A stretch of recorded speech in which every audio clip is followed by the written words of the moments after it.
ಬೀದರ್ನಲ್ಲಿ ಮಹಿಳೆಯರಿಗೆ ವಿಧಾನಸಭೆ ಹಾಗೂ ಲೋಕಸಭೆಯಲ್ಲಿ 33% ಮೀಸಲಾತಿಯನ್ನು ತಕ್ಷಣ ಜಾರಿಗೆ ತರಬೇಕು ಎಂದು ಆಗ್ರಹಿಸಿ ಅಖಿಲ ಭಾರತ ಜನವಾದಿ ಮಹಿಳಾ ಸಂಘಟನೆಯ ನೇತೃತ್ವದಲ್ಲಿ ಪ್ರತಿಭಟನೆ ನಡೆಯಿತು. ವಿವಿಧ ಭಾಗಗಳಿಂದ ಆಗಮಿಸಿದ ಮಹಿಳೆಯರು ಘೋಷಣೆಗಳನ್ನು ಕೂಗಿ ಕೇಂದ್ರ ಸರ್ಕಾರದ ವಿರುದ್ಧ ಆಕ್ರೋಶವನ್ನು ವ್ಯಕ್ತಪಡಿಸಿದರು. ಪ್ರತಿಭಟನಾಕಾರರು ಮಹಿಳಾ ಮೀಸಲಾತಿ ಕಾಯ್ದೆಯನ್ನು ವಿಳಂಬವಿಲ್ಲದೆ ಅನುಷ್ಠಾನಗೊಳಿಸಿ ಮಹಿಳೆಯರಿಗೆ ರಾಜಕೀಯ ಕ್ಷೇತ್ರದಲ್ಲಿ ಸಮಾನ ಅವಕಾಶ ಕಲ್ಪಿಸಬೇಕೆಂತ ಒತ್ತಾಯಿಸಿದರು. ಇನ್ನು ಮಹಿಳೆಯರ ಪ್ರಾತಿನಿಧ್ಯ ಹೆಚ್ಚಿಸುವ ಮೂಲಕ ಪ್ರಜಾಪ್ರಭುತ್ವ ಮತ್ತಷ್ಟು ಬಲಿಷ್ಠವಾಗಲಿದೆ ಅಂತ ಪ್ರತಿಭಟನಾಕಾರರು ಅಭಿಪ್ರಾಯಪಟ್ಟರು. ಬಳಿಕ ಜಿಲ್ಲಾಡಳಿತದ ಮೂಲಕ ಕೇಂದ್ರ ಸರ್ಕಾರಕ್ಕೆ ಮನವಿ ಸಲ್ಲಿಸಿದ ಪ್ರತಿಭಟನಾಕಾರರು ಮಹಿಳಾ ಮೀಸಲಾತಿ ಜಾರಿಗೆ ಸ್ಪಷ್ಟ ವೇಳಾಪಟ್ಟಿ ಪ್ರಕಟಿಸಬೇಕೆಂತ ಆಗ್ರಹಿಸಿದರು. ಇನ್ನು ಪ್ರತಿಭಟನೆಯಲ್ಲಿ ಅಖಿಲ ಭಾರತ ಜನವಾದಿ ಮಹಿಳಾ ಸಂಘಟನೆಯ ಪದಾಧಿಕಾರಿಗಳು ಹಾಗೂ ನೂರಾರು ಮಹಿಳೆಯರು ಭಾಗವಹಿಸಿದ್ರು.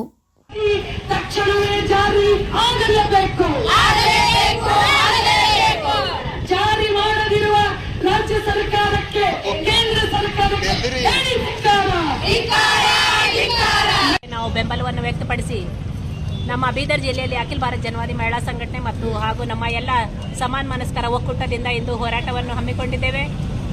33% ಮಹಿಳಾ ಮೀಸಲಾತಿ ನಾವು 33 ವರ್ಷಗಳ ಹಿಂದಿನಿಂದ ಕೇಳ್ತಾ ಇದ್ದಾರೆ. ಆದರೆ ಇವತ್ತಿಗೂ ಮೀಸಲಾತಿ ಸಿಗ್ಲಿಕ್ಕೆ ಸಾಧ್ಯವಾಗಿಲ್ಲ. ಆದರೆ ನಾವು ಇಷ್ಟು ದಿನದ ಬೇಡಿಕೆಗಳು ಒಂದು ವೇಳೆ ನೀವು ಕೊಡದೆ ಹೋದರೆ ನಾವು ಏನದ ಅಂತಂದ್ರೆ ನಡೆಯುವಂಥ ಅಧಿವೇಶನ ಕೇಂದ್ರದಲ್ಲಿ ನಡೆಯುವಂಥ ಅಧಿವೇಶನಕ್ಕೆ ನಾವೇನದ ಅಂತಂದ್ರೆ ನಮ್ಮ ಡಿಮಾಂಡನ್ನು ಕೊಟ್ಟಿದ್ದೇವೆ. ನಿನ್ನೆ ಬೆಂಗಳೂರು ರಾಜ್ಯದಲ್ಲಿ ಕೂಡ ನಮ್ಮ ಮನವಿಯನ್ನು ಕೊಟ್ಟಿದ್ದೇವೆ. ಇದು ನಮ್ಮದು ನಿರಂತರವಾದ ಧರಣ ಕೇಂದ್ರದಿಂದ ಪ್ರಾರಂಭವಾಗಿದೆ. ಹಾಗಾಗಿ ನಾವು ಕೂಡ ಹೋರಾಟವನ್ನು ಬೆಂಬಲಿಸಿ ಇವತ್ತು ಬೀದರ್ ಜಿಲ್ಲೆಯಲ್ಲಿ ಮಾಡ್ತಾ ಇದ್ದೇವೆ. ಒಂದು ವೇಳೆ ಮಹಿಳಾ ಮೀಸಲಾತಿಯನ್ನು ಕೊಡದೆ ಹೋದರೆ ಉಗ್ರವಾದ ಹೋರಾಟವನ್ನು ಹಮ್ಮಿಕೊಳ್ತೇವಂತ ನಾವು ಇಂದಿನ ಸಭೆ ಮೂಲಕ ಹೇಳಲಿಕ್ಕೆ ಇಷ್ಟಪಡ್ತೇವೆ. ನೀವು ಈ ಮೀಸಲಾತಿ ಸಂಬಂಧಪಟ್ಟಂತೆ ಯಾವುದು ತಳಕು ಹಾಕಬಾರ್ದು. ಅದನ್ನು ಮರು ಕ್ಷೇತ್ರ ವಿಂಗಡಣೆ ಇನ್ನೊಂದು ಮತ್ತೊಂದು ಅಂತ ಹೇಳಿ ಆ ಹೆಸರಿನ ಮೇಲೆ ನೆಪ ತಂದು ನೀವು ಈ ಮೀಸಲಾತಿಯನ್ನು ಹಿಂದೆ ಹಾಕಬಾರ್ದು ಎಂಬುದು ಹೇಳಿ ನಮ್ಮ ಡಿಮಾಂಡ್ ಇದೆ. ನಮ್ಮ ಒತ್ತಾಯವನ್ನು ನೀವು ಒಪ್ಪದೆ ಹೋದರೆ ಉಗ್ರವಾಗಿ ದೇಶವ್ಯಾಪಿ ಹೋರಾಟ ಮಾಡ್ತೇವೆ ಅಂತ ಹೇಳಿ ಇಂದಿನ ವೇದಿಕೆ ಮೂಲಕ ನಾನು ಹೇಳಕ್ಕೆ ಇಷ್ಟಪಡ್ತೇನೆ. ನನ್ನ ಹೆಸರು ರೇಷ್ಮಾ ಹಂಸರಾಜ್ ಅಂತ, ಅಖಿಲ ಭಾರತ ಜನವಾದಿ ಮಹಿಳಾ ಸಂಘಟನೆ ರಾಜ್ಯೋಪಾಧ್ಯಕ್ಷ. ಇವತ್ತು ನಾವು ಇಲ್ಲಿ ಹೋರಾಟ ಇಟ್ಕೊಂಡಿದ್ದೆವು. ಯಾಕಂತಂದ್ರೆ 12ನೇ ಶತಮಾನದೊಳಗೆ ಬಸವಣ್ಣನೇ ತಮ್ಮ ಸಭೆಯೊಳಗೆ ಮಹಿಳೆಯರಿಗೆ ಸಮಾನ ಅಧಿಕಾರ ಕೊಟ್ಟಿದ್ರು. ಒಂದು ಕಡೆ ಮಹಿಳೆಯರಿದ್ರು, ಒಂದು ಕಡೆ ಪುರುಷರು ಕುಂತು ಸಮಾಲೋಚನೆ ಮಾಡ್ತಿದ್ರು. ಅದೇ ರೀತಿ ಈ ಮಹಿಳೆಯರ ನಿರೀಕ್ಷೆ ಇಟ್ಕೊಂಡು ಇಲ್ಲಿ ತನಕ ಬಂದಾರ. ನರೇಂದ್ರ ಮೋದಿ ಅವರು ಹೇಳಿದ್ರು 33% ಕೊಡ್ತೀವಿ ಅಂತೇನು ಹೇಳಿದ್ರು. ಅದು ಜಾರಿ ತಂದಿಲ್ಲ, ಇಲ್ಲಿ ತನಕನೂ ತಂದಿಲ್ಲ. ಮಹಿಳೆಯರು 10-15 ವರ್ಷ ಹಿಡಿದು ದೇಶ ನಿರೀಕ್ಷೆ ಮಾಡ್ತಾನೇ ಬಂತು ಇಲ್ಲಿವರೆಗೂ ಹೇಳೋರು. ಆದರೆ ಯಾವುದೇ ಅವ್ರು ಇಲ್ಲಿ ತನಕ ಕಾರ್ಯರೂಪಕ್ಕೆ ತಂದಿಲ್ಲ. ಅದೇ ರೀತಿ ನಮ್ಮ ಕರ್ನಾಟಕದೊಳಗೂ ಸಿದ್ದರಾಮಯ್ಯನವರು ಗೃಹಜ್ಯೋತಿ ಹೇಳಿದ್ರು, ಗೃಹಲಕ್ಷ್ಮಿ ಹೇಳಿದ್ರು, ಏನೇನೋ ಹೇಳಿದ್ರು. ಅವ್ರ ವಿರುದ್ಧವಾಗಿ ಇವತ್ತಿನ BJP ಸರ್ಕಾರ ಏನಂತಂದ್ರೆ BJP ನಂಬಿದಂಥ ಜನರು ಅಂಧಭಕ್ತರು ಎಲ್ಲರೂ ಏನಂತ ಹೇಳಿದ್ರು, ಇದೇನು ಮಹಿಳೆಯರಿಗೆ ಇವತ್ತು ಪೂರ ಬೀದಿಗೆ ತಂದರು, ಹಂಗಾಗಿ ಅದು ಮಿಸ್ಯೂಸ್ ಮಾಡ್ಕೊಳ್ತಾರ ಅಂತ ಹೇಳಿದ್ರು. ಇದು ಈ ವಿಷಯ ದಬ್ಕಾಸ ಸಲುವಾಗಿ ಈ ಜನ ಎದ್ದು ನಿಂತರು. ಆದ್ರೆ ಇದು ಸತ್ಯ ಹೊರಗೆ ಬರಬೇಕು. ಇದು ನಿಜವಾಗ್ಲೂ ಮಹಿಳೆಯರಿಗೆ ಒಂದು ಸಮಾನತೆ ಬರಬೇಕು. ಮಹಿಳೆಯರಿಗೆ ಸಮಾಜದೊಳಗೆ ಪ್ರತಿಯೊಂದು ಸ್ಥಳದೊಳಗೂ ಪ್ರತಿಯೊಂದು ಫೀಲ್ಡ್ದೊಳಗೂ ಆಕೆ ಸಮಾನತೆ ಬರಬೇಕಾದ್ರೆ ಇವತ್ತಿನ ದಿನ ನಾವು ಸ್ವತಃ ಹೋರಾಟ ಮಾಡಲಿಕ್ಕೆ ನಿಂತಿದ್ದೀವಿ. ನೀವು 50% ಹೇಳಿದ್ರೆ 50% ಬಿಟ್ಟು 33% ಮಿನಿಮಮ್ ತರಲಿ ಪ್ರಧಾನಿ ಮೋದಿಯವರೇ. ತರಲಿಲ್ಲ ಅಂತಂದ್ರೆ ನಾವು ಈ ರಸ್ತೆಗಿಳಿದು ನಾವು ಮಹಿಳಾ ಸಂಘಟನೆ ಪರವಾಗಿ ನಾವು ಹೋರಾಟ ಮಾಡ್ತೀವಿ. ಇದು ನಾನು ಹೇಳಕ್ಕೆ ಇಷ್ಟಪಡ್ತೀನಿ. ಸಾವಿತ್ರಿ ಜನವಾದಿ ಮಹಿಳಾ ಸಂಘಟನೆ ಸೆಕ್ರೆಟರಿ. 75 ವರ್ಷಗಳಾದರೂ ಕೂಡ ರಾಜ್ಯಸಭೆಯಲ್ಲಾಗಲಿ ಲೋಕಸಭೆಯಲ್ಲಾಗಲಿ ಯಾವುದೇ ರೀತಿಯ ನಮಗೆ ಮೀಸಲಾತಿಯನ್ನು ನಮ್ಮ ಸರ್ಕಾರಗಳು ಕೊಡ್ತಾ ಇಲ್ಲ.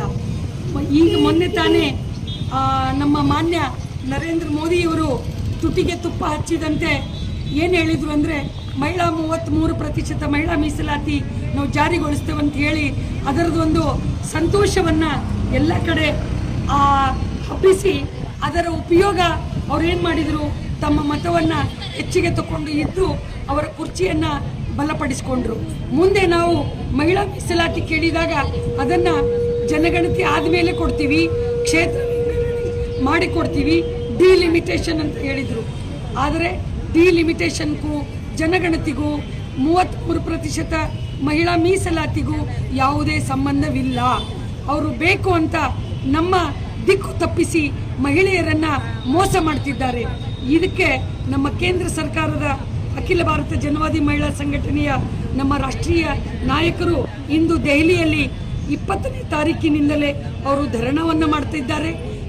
ಈ ಬರುವ ಮಳೆಗಾಲ ಅಧಿವೇಶನದಲ್ಲಿ ತಕ್ಷಣವೇ ಈ ಮೀಸಲಾತಿಯನ್ನು ಅವರು ಜಾರಿಗೊಳಿಸಬೇಕಂತ ನಮ್ಮ ಒತ್ತಾಯವಿದೆ.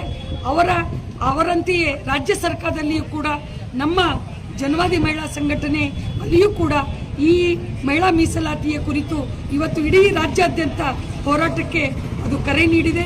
ಸೊ ಅದಕ್ಕೆ ಬೆಂಬಲಿಸಿ ಇದು ನಮ್ಮ ಸಾಂಕೇತಿಕವಾದ ಒಂದು ದಿನದ ಹೋರಾಟ. ಅವರು ತಕ್ಷಣವೇ ಜಾರಿ ಮಾಡಬೇಕೆಂದು ನಮ್ಮ NCWR ಒಕ್ಕೂಟದ ವತಿಯಿಂದ ಎಲ್ಲ ಮಹಿಳಾ ಪರ ಸಂಘಟನೆಗಳ ವತಿಯಿಂದ ಇದನ್ನು ನಾವು ಒತ್ತಾಯಿಸ್ತಾ ಇದ್ದೇವೆ. ತಾಲೂಕುಗಳಲ್ಲಿ ಹಳ್ಳಿಗಳಲ್ಲಿ ನಮ್ಮ ಹೆಣ್ಣು ಮಕ್ಕಳನ್ನು ಜಾಗೃತಗೊಳಿಸಿ ನಾವು ರಸ್ತೆಗಿಳಿದು ಹೋರಾಟ ಮಾಡಬೇಕಾಗತ್ತೆ.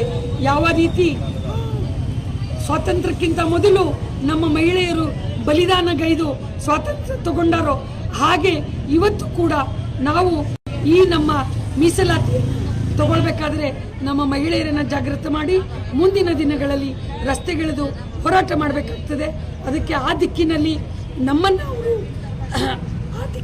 ನಮ್ಮನ್ನು ಪ್ರೇರೇಪಿಸದೆ ಈ ಮಹಿಳಾ ಮೀಸಲಾತಿಯನ್ನು ಕೊಡಲೇಬೇಕು ಅಂತ ನಾವು ಈ ನಮ್ಮ ಎಲ್ಲ ಮಹಿಳಾ ಸಂಘಟನೆಗಳ ಪರವಾಗಿ ಅವರನ್ನು ಒತ್ತಾಯಿಸ್ತೇವೆ.